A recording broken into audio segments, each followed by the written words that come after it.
గురయ్యే వారిలో బైకు రైడర్ల తర్వాత పాదచారులే ఎక్కువ మంది ఉన్నారు. ఈ ప్రమాదానికి గల కారణం పాదచారులు కనీస జాగ్రత్తలు తీసుకోకుండా నిర్లక్ష్యంగా రోడ్డును దాటడం మరియు బైకు రైడర్ అతివేగంగా బైకును రైడ్ చేయడం. ఈ ప్రమాదంలో గమనించాల్సిన ముఖ్య విషయం పాదచారులు కారు ముందు రోడ్డు దాటడం. పట్టణ ప్రాంతాలలో ట్రాఫిక్ రద్దీగా ఉన్నప్పుడు పాదచారులు కనీస జాగ్రత్తలు తీసుకొని రోడ్డును సురక్షితంగా దాటాలి. ఆటోలు, కార్లు, బస్సులు, లారీలు మరియు భారీ వాహనాల ముందు నుండి అకస్మాత్తుగా రోడ్డు దాటకండి. ఆ విధంగా దాటినప్పుడు ఆ పక్క నుండి వచ్చే వాహనాలు మనకు కనపడకపోవచ్చు మరియు మనం దాటుతున్నట్లు ఆ వాహనదారులకు కూడా కనిపించకపోవచ్చు. పార్కింగ్ చేసిన వాహనాల మధ్య నుండి ఎట్టి పరిస్థితులలో రోడ్డు దాటకండి. డివైడర్ నుండి దూకుతూ కానీ, చెట్ల మధ్య నుండి కానీ, పరిగెడుతూ కానీ రోడ్డును దాటకండి.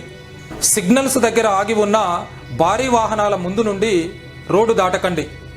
భారీ వాహనం చుట్టూ డ్రైవర్కు కనిపించని ప్రదేశాలుంటాయి, అనగా బ్లైండ్ స్పాట్స్ ఉంటాయి. కావున పాదచారులు రోడ్డు దాటేటప్పుడు కనీస జాగ్రత్తలు పాటిస్తూ సురక్షితంగా ఉండండి.